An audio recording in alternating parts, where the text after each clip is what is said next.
அரசியல் நகரம் நேயர்கள் அனைவருக்கும் வணக்கம். ஆசையை அடக்கு என புத்தர் கூறினார். ஆனால் எந்த தத்துவமும் பசியை அடக்கு என சொல்லவில்லை. வாடிய பயிரை கண்டபோதெல்லாம் வாடினேன் என்று சன்மார்க்க சபையை தொடங்கியது பசிக்கு புசி என்பதற்கிணங்க பசித்தவர்களுக்கு உணவு வழங்கத்தான். ஒரு பொருள் இல்லாத போதுதான் அதன் அருமை நமக்கு தெரியும்.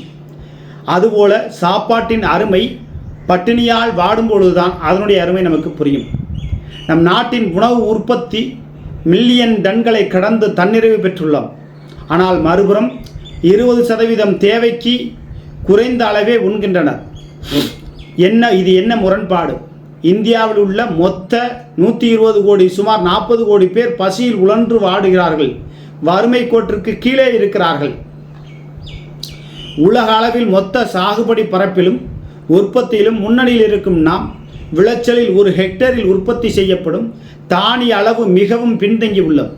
எடுத்துக்காட்டாக நம் நாடு நெல் பயிரிடும் பரப்பில் முதலிடத்தில் உற்பத்தியில் 2ஆம் இடத்திலும் விளைச்சலும் 35ஆம் இடத்திலும் உள்ளது. இதுபோக பயிர் வகைகளில் பரப்பளவிலும் உற்பத்தியிலும் முதலிடத்தில் இருக்கும் நாம் விளைச்சலிலோ 118ஆவது இடத்திலே உள்ளோம். இப்படி விவசாயிகள் அரும்பாடுபட்டு உழைத்து விளைவிக்கும் பொருள்களை நாம் வீணாக்குவது தேசிய குற்றமாகும். உணவு தானியங்கள் உற்பத்தி செய்யப்படும் தேவைப்படும் தண்ணீரின் அளவு மிக அதிகம். 1 கிலோ நெற் உற்பத்தி செய்ய சுமார் 2500 லிட்டர் தண்ணீர் தேவைப்படுகிறது. பயிர் விளைந்து அறுவடை செய்யும் போது சுமார் 2 முதல் 10% அளவு வீணடிக்கப்படுகிறது. பின்னர் கொண்டு செல்லுதல், உணவு கிடங்களில் சேதம் என சுமார் 20-30% தானியங்கள் வீணாகின்றன.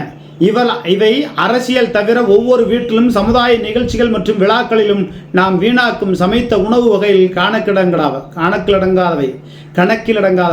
உண்மையில் இவை வீணான உணவு அல்ல, வீணாக்கப்பட்ட உணவு. தற்போது நவீன உலகில் வாழ்ந்து வருகிறோம். மடிக்கணினி, இணையதளம் என நம்ம தகவல் தொடர்பு சாதனங்கள் பெருகிவிட்ட சூழ்நிலையில் நம்மில் பலருக்கு விவசாயத்தின் அருமையும் உடல் உழைப்பின் அருமையும் அதன் கஷ்டங்களும் தெரிவதில்லை. திருமணம் போன்ற சமுதாய நிகழ்ச்சிகள், பயிற்சிகள், கருத்தரங்குகள், கூட்டங்கள் போன்ற நிகழ்வுகள் உணவு வீணாக்கப்படுகிறது. மீதமான உணவுகளில் குப்பையில் கொண்டு போய் கொட்டி செல்பவர்களை கண்டால் கோபம் வரத்தான் செய்கிறது. தாங்கள் வீணாக்கும் உணவு பட்டினி கிடக்கும் மக்களின் பலரது பசியை போக்கும் அருமருந்து என்பதை பலரும் நினைத்து கூட பார்ப்பதில்லை. உலகில் பட்டினியால் வாடும் மக்களின் 1/4 பகுதி இந்தியாவில் தான் இருக்கிறார்கள். உலகில் இரத்த சோகை பாதிப்பு 3/4 மனிதர்கள் இந்தியர்கள். ஊட்டச்சத்து குறைபாட்டினால் உலக அளவில் தினமும் செத்து மடிந்து கொண்டிருக்கிறார்கள். சுமார் 15,000 குழந்தைகளில் 1/3 பகுதியான 5,000 குழந்தைகளே இப்படி இருக்கிறார்கள். இந்திய மக்களில் தினமும் 3 வேளை உணவு கிடைக்காதவர்கள் 32 கோடி பேர்.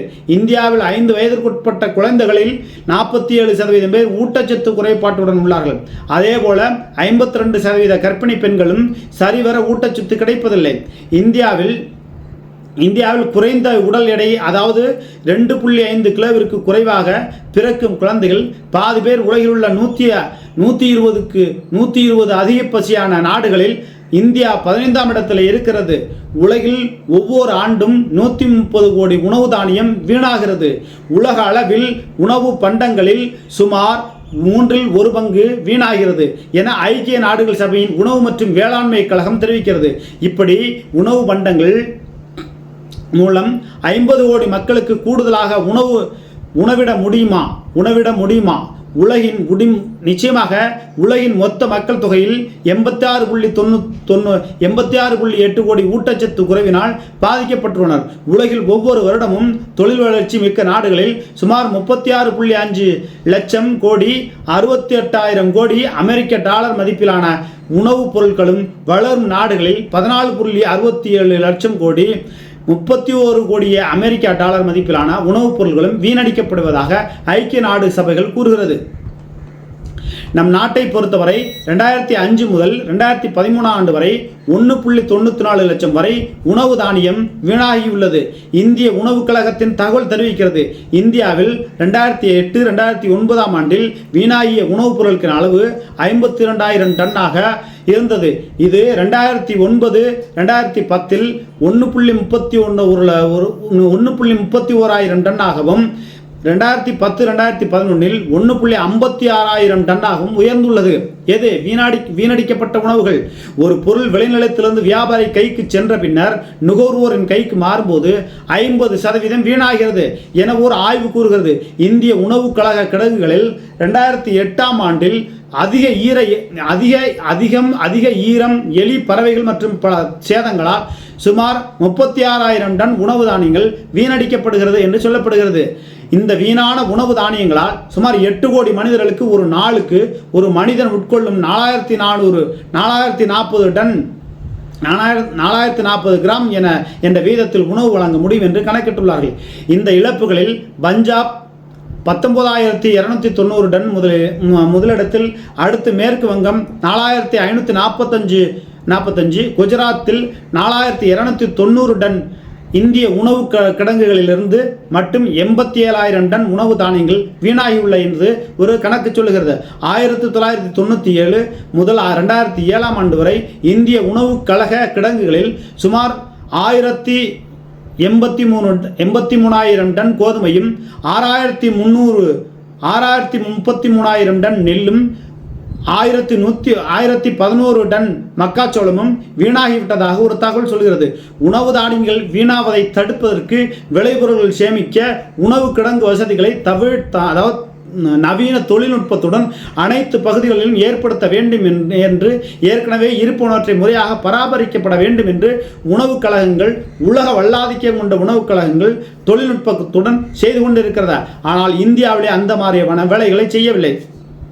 ஆகையால் தமிழ்நாட்டில் உணவு 18 கிடங்குகள் மற்றும் காய்கறிகள் 18 கிடங்குகள் ஒவ்வொரு மாவட்ட வாரியாக அமைக்க வேண்டும் என்பதைத்தான் நாம் இந்த செய்தியின் வாயிலாக தெரிவிக்கிறோம்.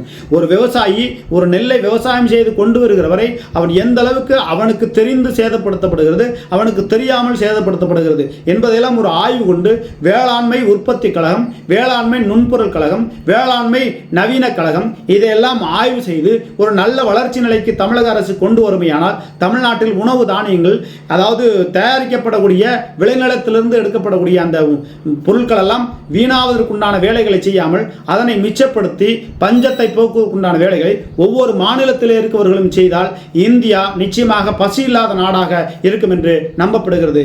இனி வரும் காலகட்டங்களில் நாம் விவசாயிகள் எல்லாம் உணவு தானியங்கள் மற்றும் திருமண மண்டபங்கள், அரசு விழாக்கள், பெரிய திருமணங்கள், விழா கோலங்கள் போன்றவைகளில் உணவுகள் வீணாவதை தடுப்பதற்குண்டான வேலைகளை செய்ய வேண்டும். சமயபுரம் திருவிழாவில் நீங்கள் என்ன பாருங்கள், அந்த பூ திருவிழா காலகட்டங்களில் அன்னதானம் போடுறாங்க. அதை ஆசைக்கு பேராசைக்கு வாங்கி 2 தட்டு 3 தட்டுன்னு வாங்கி அதில் ஒரு தட்டை மட்டும் சாப்பிட்டு மீதி தூக்கி எறிஞ்சிட்டு போயிடுறாங்க. அது நாய் நரிகள், கோழி குஞ்சு, காக்கா இப்படி தின்னாலும் பரவாயில்ல, அது வீணாக தரையிலே வீணாக அழுகி போய் கிடக்கக்கூடிய நிலைமையில் கிடக்குது. அதனெல்லாம் தடுக்கக்கூடிய வேலை மக்கள் விழிப்புணர்வாக இருந்து உணவு தானியங்களையும் நம்ம சேமிக்கணும். உணவு உற்பத்தி செய்யப்படக்கூடிய உணவுகளையும் நம்ம சேமிக்கணும். பசியோடு நிறைய பேர் தூங்குறாங்க அப்படிங்கிற செய்தியை தான் நம்ம சொல்றோம். இனி பசியோடு யாரும் இருக்கக்கூடாது அப்படிங்கிறதுனால தான் வாடிய பயிரை கண்ட போதெல்லாம் வாடினே என்று சொன்ன வள்ளலார் இந்த கோவிலுக்கு வருகிறவர்கள் யாரும் பட்னியோட போகக்கூடாது அப்படிங்கிறதுனால ஒரு அடுப்பை பற்ற வைத்தால் அந்த அடுப்பு இன்று வரை இருந்து கொண்டு இருக்குது. அதுபோல் அன்னதானத்தை நீங்கள் எல்லோருக்குமே, நீங்கள் பணக்காரர்கள், பெரும் பணக்காரர்கள் அன்னதானம் எடுங்கள், அதுதான் சிறந்ததாக இருக்கும். உணவு தானியங்களையும் உணவுகளையும் வீணடிக்காதீர்கள் என்பதைத்தான் இந்த செய்தியின் வேலாக தெரிந்து கொள்கிறோம். நன்றி, வணக்கம்.